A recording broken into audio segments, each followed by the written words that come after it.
Well, welcome to another edition of Christian Answers. My name is Pastor Jeff Short, and today we're going to be talking about this new invention, this new innovative breakthrough in biology that enables scientists to edit the genome. And we just saw a couple video clips describing exactly what this process is, but it's actually a very powerful thing that will dramatically change human existence. And that's actually understating what it will be doing. And so we want to look at some of the implications of this invention. We want to look into this because the article in Time magazine that came out in the end of June sort of outlined what the capabilities are of this so-called CRISPR editing tool. It enables scientists to actually go into the human genome or animal genome or plant genome or any living thing genome and actually snip, cut, and paste specific genes in the DNA chain, enabling scientists to cut out diseases, cut out bad genetic material, and replace it with good material in the DNA. Now, this seems to be a good thing. If you look at it from a totally positive aspect, you say, wow, this will help us eliminate many of the diseases, perhaps even cancer. We saw the video clip of a movie that came out about 10 or 15 years ago called I Am Legend, and it talks about a scientific breakthrough that everyone celebrated because of its potential for good. As we saw in the video clip, the scientist who came up with this was praising the positive benefits of her breakthrough: cure for cancer, cure for this disease, cure for that disease. But the problem is, once you open that Pandora's box, you don't know what's going to result. And in the video clip we saw, 3 years later, after this so-called breakthrough basically wiped out the entire planet, billions and billions of people were killed, died because of this genetic modified, supposedly positive potential breakthrough. It wiped out almost the entire planet, and the movie goes on and talks about what happens to the few survivors on the planet Earth. Well, when we look at CRISPR and we look at the potential that it has for helping people, it could actually be a good thing, but the problem is it could also actually be a bad thing. So I want to look at some of the aspects of this new invention. I went through the Time magazine article myself and read that. It says, Life, the Remix, a new technique that lets scientists edit DNA with ease, is transforming scientists and raising difficult questions. So it's raising questions. At the same time, it's offering a positive path for the future. Now, there's no question about the positive potential for this editing tool.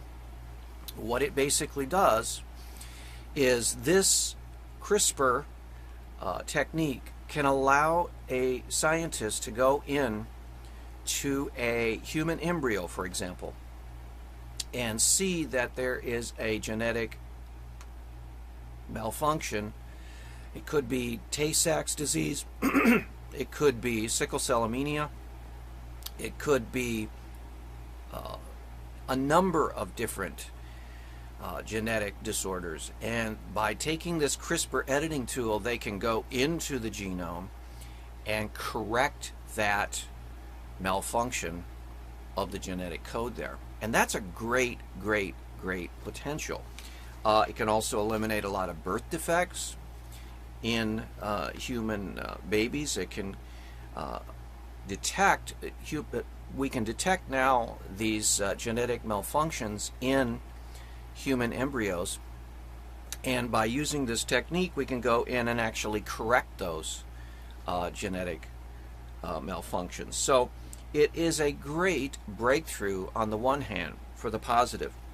It says that a scientist named Kathy Niakan, a 38-year-old PhD from UCLA, is trying to override nature's selections instead of generating an outcome that she has designed. So she is going to be the first one to actually experiment on a human embryo, and she's doing this in a laboratory, and hopefully she's going to find out what the essential genes are for a healthy baby. And when she finds out what the essential genes are for a healthy baby, then she will be able to know what the genetic deformities are, and then she'll be able to go to those and correct those. But she is going to be experimenting on human embryos. So, in other words, the egg and the sperm have come together. It's a fertilized egg. There is a new individual, and as Christians, we understand that life consists of the moment of conception. So when an egg and a sperm are together in the mother's womb, that is the beginning of a human life. So this scientist, though, is actually going to be experimenting with her new gene editing technique on live human embryos. In other words, she's going to be experimenting on a live person. Now remember, a person is a person from the moment of conception. There is no other line of division that you can come up with. Every other line that you come up with is somewhat arbitrary. Now some people say, well, it's not a person until it's born. Well, is it not a person 5 days before it's born? Of course it is. And you keep going back and back. Is it a person 8 months into pregnancy? Of course it is. And so you keep going back, and you keep going back, and you keep going back, and you realize that the only rational, logical point of personhood is the moment of conception, when an egg is fertilized by sperm. That's when a unique individual becomes into existence. And so this scientist, in order to experiment with her new breakthrough, she has to use live human embryos. Now, the regulations state that she can only allow that embryo to live for 7 days, and then she will let it die or she will kill it. That's murder. That's abortion. That's what abortion is. It's at the very, very earliest stages, but that's an abortion. When you deliberately end the life of a human embryo, a unique individual person, the smallest level of human existence, when you do that deliberately, you are performing an abortion. And so she's going to have to be aborting human embryos in order to experiment with her new gene editing technique. Now, again, this raises tremendous ethical questions. This woman has to take a human embryo, a unique individual. Not fully formed, of course, but neither is a 6-month-old baby in the womb fully formed, neither is a 5-month-old, neither is an 8-month-old. Neither is a 9-month-old. Neither is a newborn fully formed. It still has to grow and develop. It's not an adult. And so wherever you want to arbitrarily draw the line, there's always something. You can go back further and draw a line until you finally get to the point where, yes, the moment of conception is the point of personhood for every individual. That's when the unique DNA code is transcribed on that individual. And so this woman, in order to experiment and perfect her gene editing technique, the inventor, she has to perform multiple abortions, and she also has to experiment on a live human embryo. That is an ethical no-no. And so that in and of itself is enough to say, wait a minute, we need to time out and think this through, because you're actually experimenting on a human person, the smallest human person possible, the fertilized egg. And it says that the article goes on that the stuff of science fiction, the ability to bring back extinct species is a possibility. So it's not only a possibility of improving the genome in humans and plants and animals, it's also potentially possible to go back and rebuild extinct species with this gene editing tool because of the potential it presents. Now, here's another quote from the Time article. It says, even well-intentioned scientists don't understand all the possible downstream effects of unleashing altered organisms into the wild, including the human gene pool. Now let me read that again. This is very important. Even well-intentioned scientists don't understand all the possible downstream effects of unleashing altered organisms into the wild, including the human gene pool. So what this editing tool will allow scientists to do is edit the human genome, but we don't know exactly what the results will be once humans' DNA is altered. And so this editing tool presents us with a problem, because we don't know what will happen when you take a slice of human DNA, take it out, and put something else in place, whether it be part of another human being's DNA, or another animal's DNA, or a plant DNA. You could put DNA from any number of different sources into that edited sequence in the human DNA. What are the results of doing that? What are the results of manipulating the very foundation, the code of human life in the DNA? We don't know. That's the problem. We don't know. And one of the reasons why I brought up that I Am Legend scene at the beginning of our program is that there the scientist was all excited about the possibility of curing cancer, and she came up with a cure of cancer because she was able to manipulate the genetic code of human life and reprogram another strain of DNA. And her conclusion was, this is a good thing because we've cured cancer. Well, the results were, yeah, cancer was cured, but you opened another problem because of not knowing what the consequences would be for doing this genetic manipulation. And that's the very same danger we face today with this new gene editing tool, CRISPR it's called. It's also, it says in the article that a fear, the simplicity that makes CRISPR so powerful raises the possibility that terrorists or rogue states could deploy it as a weapon. A fear that led Director of National Intelligence James Clapper to include gene editing methods like CRISPR on a list of mass destruction threats earlier this year. So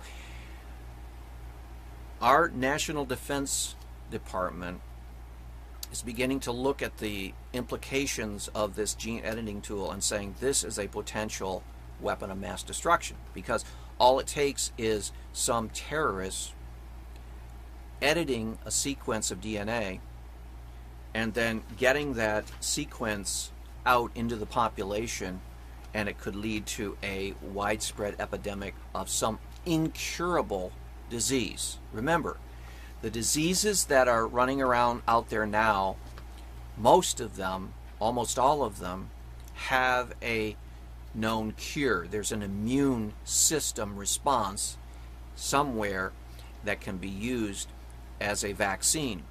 So the polio vaccine was used because scientists were able to come up with a strain of vaccine that would immunize people from the polio. But what if a scientist somewhere used this gene editing tool to come up with a very complicated epidemic virus and unleashed it on society? Well, it might take years and years and years for some other scientists to come up with a vaccine. And in the meantime, people are dying. So this is a potential weapon of mass destruction in the wrong hands. Again, an unintended consequence of human manipulation of the DNA code. So we see that the article talks all about some of the potentials. It says CRISPR means that the most microbes driving infectious diseases are just a few DNA edits away from becoming super strains that could wipe out unprepared populations. That's what I was talking about. That's the thinking that prompted Director of National Intelligence Clapper classified CRISPR as a weapon of mass destruction. With the tools easily bought online, it would be theoretically possible to engineer a killer mosquito that transmits a deadly disease or a DNA damaging virus that could infect human cells and decimate the population. That's the potential evil of this invention.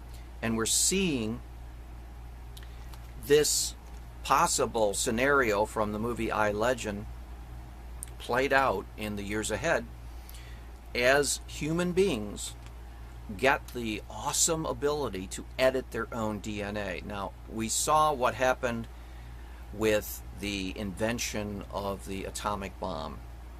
And humans then, after the atomic bomb, had within their hands the ability to destroy the entire planet Earth population with these weapons.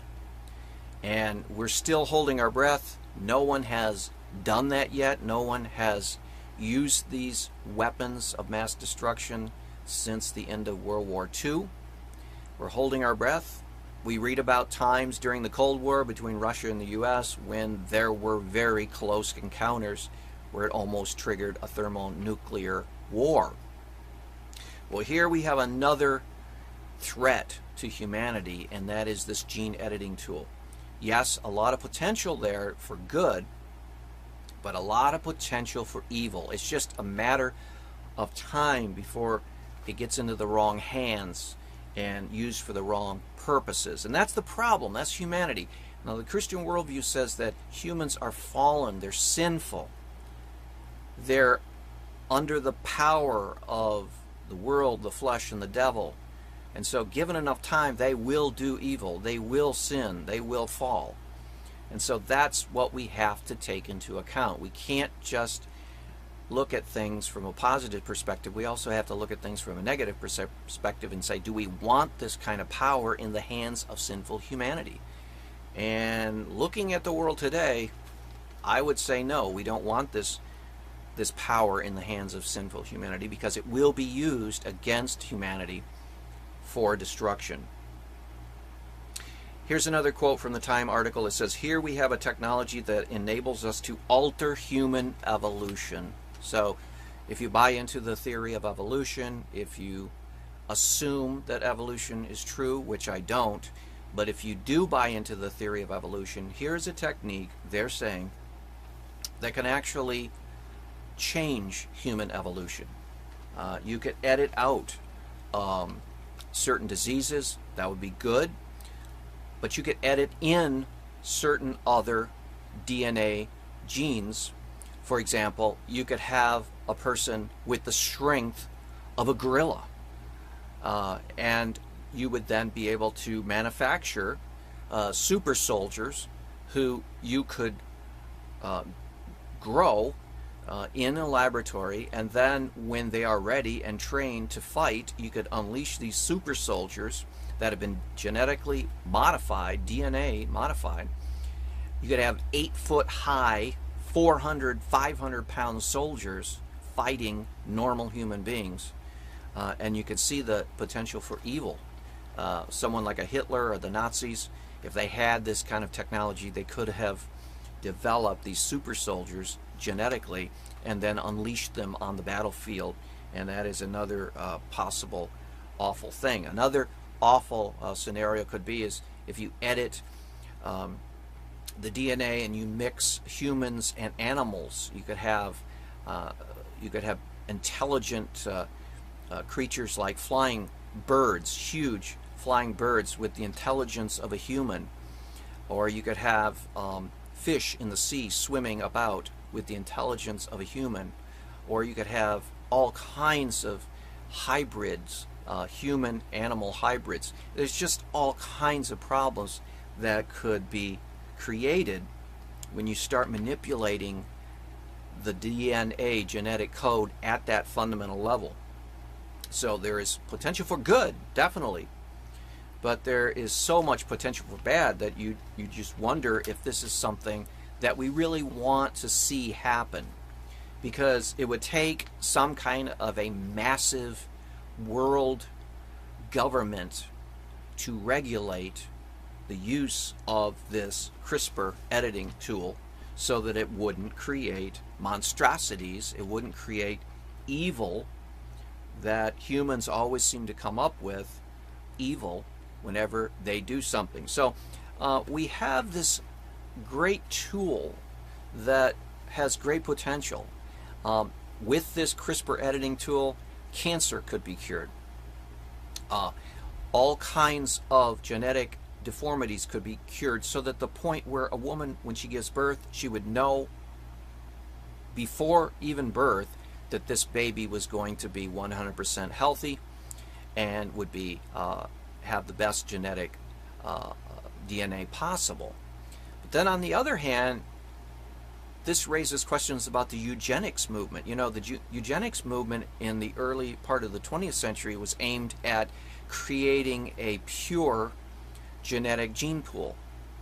Well, if you have this CRISPR tool, you have the means by which you can actually create a pure genetic gene pool. And there might be pressure from governments and agencies and world international organizations to create a standard whereby if a baby is detected to be less than perfect, it either has to be edited to perfection with this tool or it has to be aborted. And we could see coercive governments like China implementing some policy like this to eliminate deformed babies and birth defects and all kinds of other things, so that every mother would give birth to a perfectly healthy baby. But the problem is that would involve dehumanizing less than perfect people. And do we really want to go around editing the embryos and the baby in the womb so that they come out perfect? Do we really want only perfect people walking around the world? It seems like that is a dehumanizing aspect. That's a bad aspect, and so we want to be careful that that would never happen. But how would you stop it from happening if you have the powerful tools to edit these DNA sequences? So there are all kinds of problems with this new technology that we see developing, and Time Magazine's article in June, the last week of June, brought this out. So if you have a chance, check that out.